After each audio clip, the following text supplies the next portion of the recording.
Evo nas ovdje, hotelska soba za drugi dan. Nismo snimili to na vrijeme, zato ćemo sad... Eto, dok ja navodim. Znači to... Ovo je bio WC.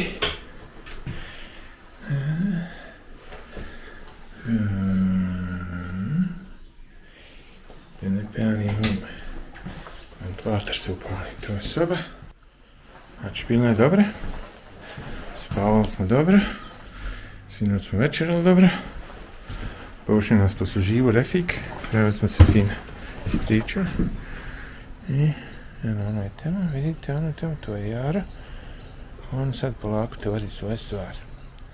Eto, toliko, sad se spremamo da krenem, 8:30. Ćao! Pozdrav svim posjetiocima ovog YouTube kanala. Evo nas u trećem danu naše slovenačke motoavanture. Krećemo se prema planinskom lancu Grossglockner. Tu ovaj desno hotel, tu smo prenoćili. Sinoć smo imali super jedno iskustvo. Posluživao nas jedan Bosanac. Tako smo se pravo ispričali. Poslije nam je doveo i kuhara da nam pokaže ko nam je pravio večer. Uglavnom, ako slučajno Refik bude video gledao, hvala još jednom za super druženje i veliki pozdrav njemu, kao i kuharu koji, ja mislim, bio iz Subotice.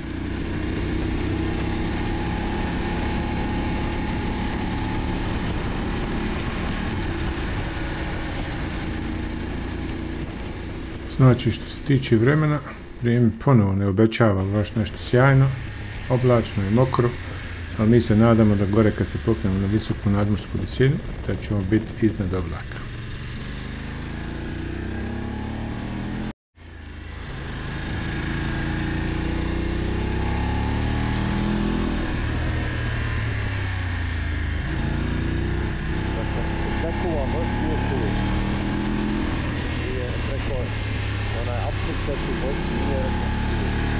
I još jedan sitni detalj, prilaz preko ovog planinskog prijevoja košta 30 € po motoru.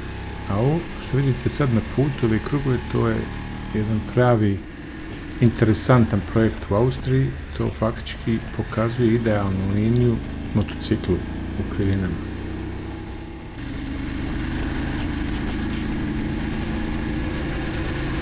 Boga mi, Raja staje i oblači ovo kišno odijelo. Nešto izgleda kao da se neće baš razvedriti gore. Ali Nada umire zadnja.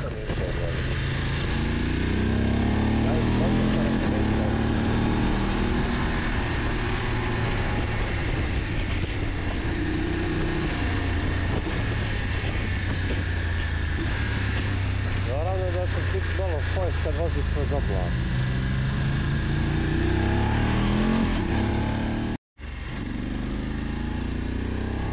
I evo nas, polako idemo u proboj oblaka.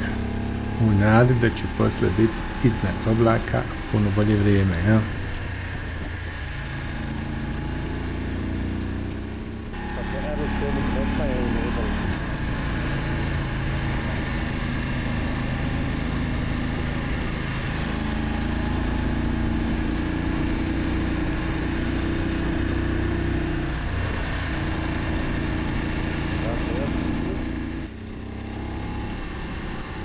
Neki podebeo oblak, nikako izaći iz njega, Bog ti je.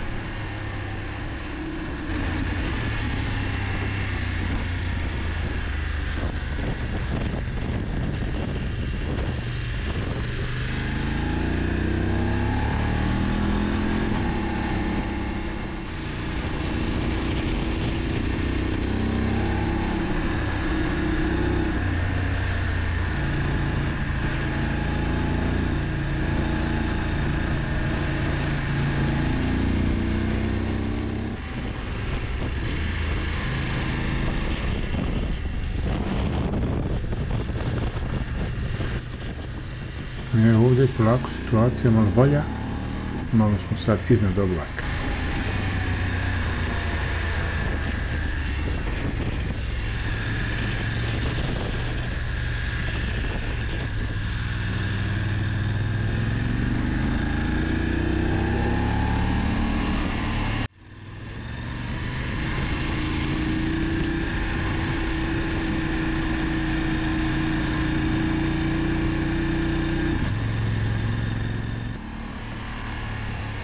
ovaj dio puta, ova kaldrma, to se sad penjemo prema Edelweiss špice i to je faktički najviši vrh koji se može motornim vozilom dostići na Großglockner i to je na 2571 metar gore na atmosferskoj visini.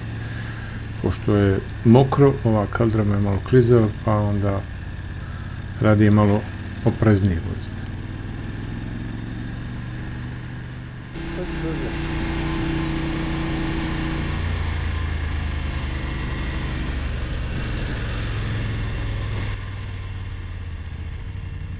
One imaju prvenstvo prolaza. Ipak, one su na domaćem terenu ovdje, a mi smo gosti.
Evo nas na Großglockner. Ovdje mora da je super gajal kad nema oblaka. Ali pošto smo mi ovako nafakali, evo da vidite kako to izgleda.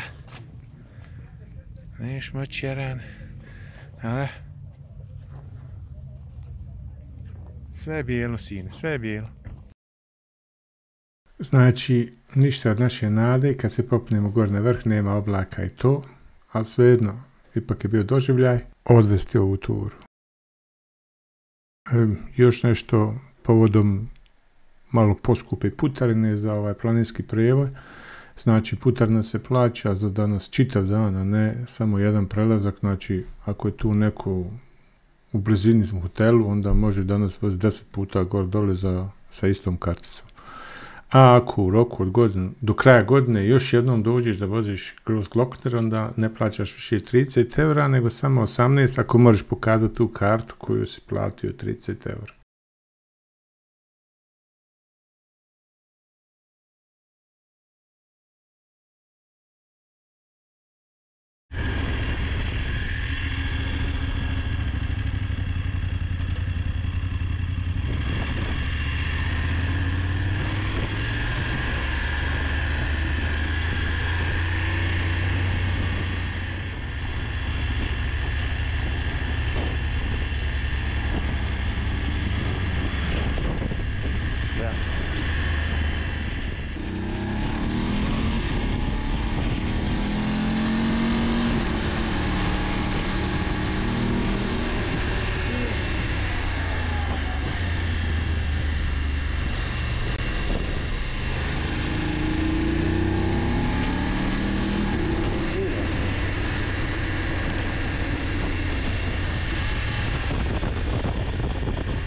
S ove strane planinskog prijevoja je vremenska situacija puno bolja. Kao što se da vidjeti, ko malo smo izašli iz oblaka i ovdje neku grupu prelazimo, pa ćemo poslije stati na mali fotoshooting.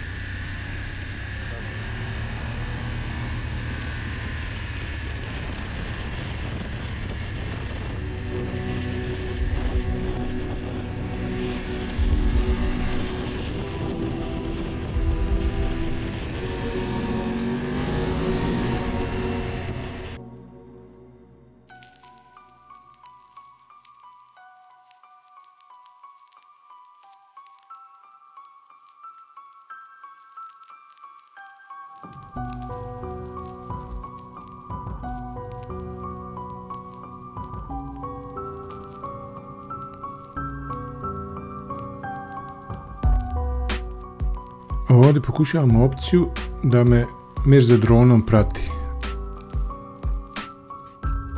I tu ću doći do nekog malog nesporazuma oko parkiranja te drone, ja.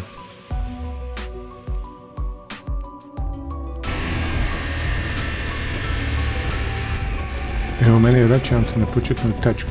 Idem njemu susret.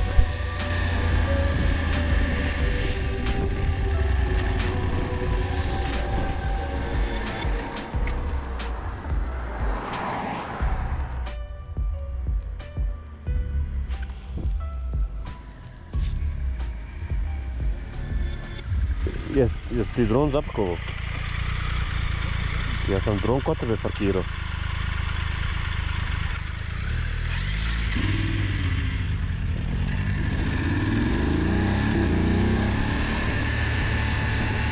Malo moramo naći koordinaciju, malo Afrika tako je. Ali da je bačka je lepo, moram reći.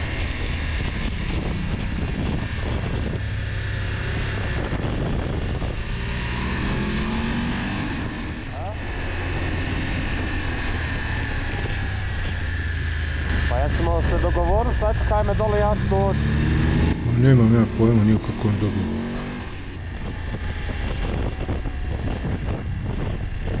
A na svu sreću, evo je dole, nije i nitko pregazio. Pa kad smo već morali ovdje doći da upakujemo tu izgubljenu dronu, a na ovoj krivini izgleda onako fino, hajde da napravimo par fotki, tako da smo ovdje napravili kratku pauzu sa fotoshootingom.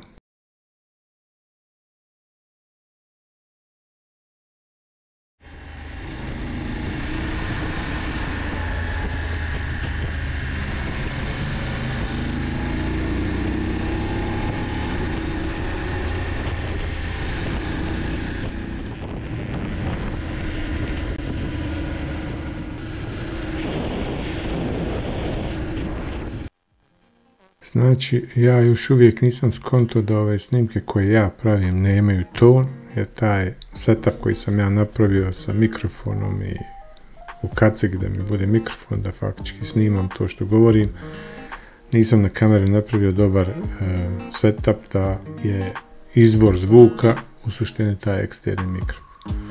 Tako da ponovo ćemo nešto malo muzike staviti u ove snimke.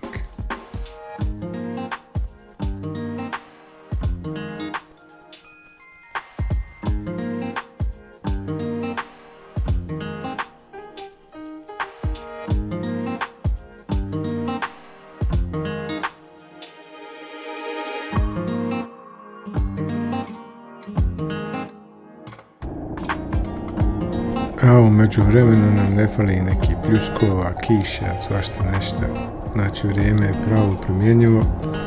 Svako pola sata, hoće past, neće past, koliko će past, ali nema lošeg vremena, samo ima loša oprema. Idemo dalje.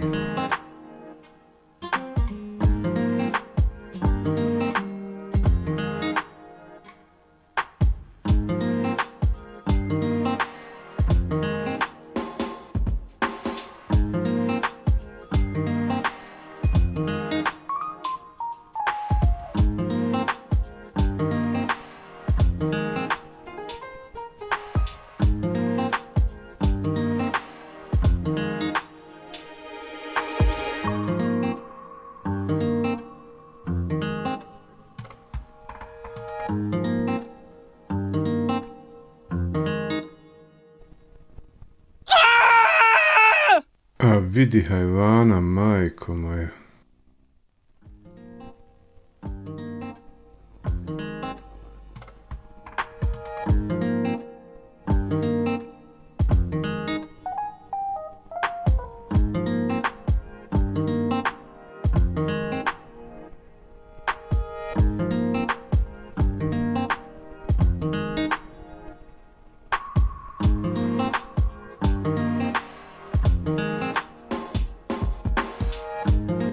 I evo nas napokon ulazimo u Sloveniju. Ovo je super u EU, ove napušteni granični prijelaz, nema kontrola, nema ništa. Ma samo vozi Miško.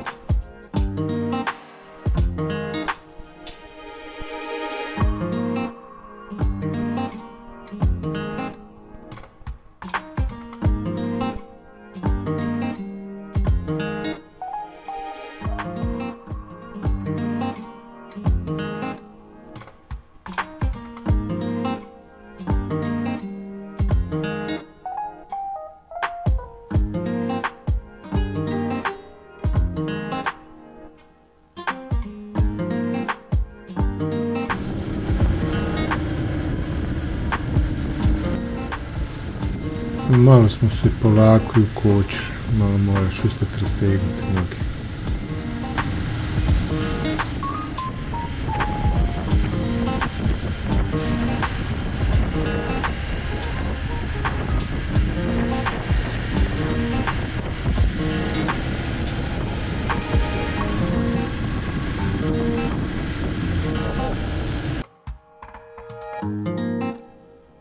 Penjimo se na planinski prevoj Vršić. Tipično za taj planinski prevoj su ovi zavoji pokriveni kaldrmom s jedne strane ovog planinskog prevoja.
Evo nas, došli smo u Sloveniju.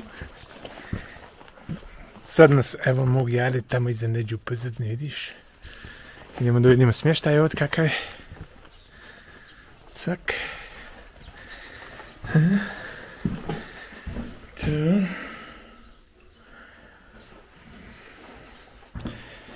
To je soba. Tak. Ovo sam ja bio u septembru. Aha. Ovdje je tuška bila. Ovdje je sauna. Ovdje je WC. Superiški. ne radi restoran, malo ćemo imati problema sa hapom, ali hajde vidit ćemo šta ćemo napraviti, kako ćemo napraviti. Na svu sreću, ljubazni domaćini ovog smještaja Holiday Farmhouse u mjestu Škvor su nam nešto skuhali za večeru, pošto restoran u tom malom mjestu nije radio, tako da smo uspjeli malo i oprati ove naše garderobe.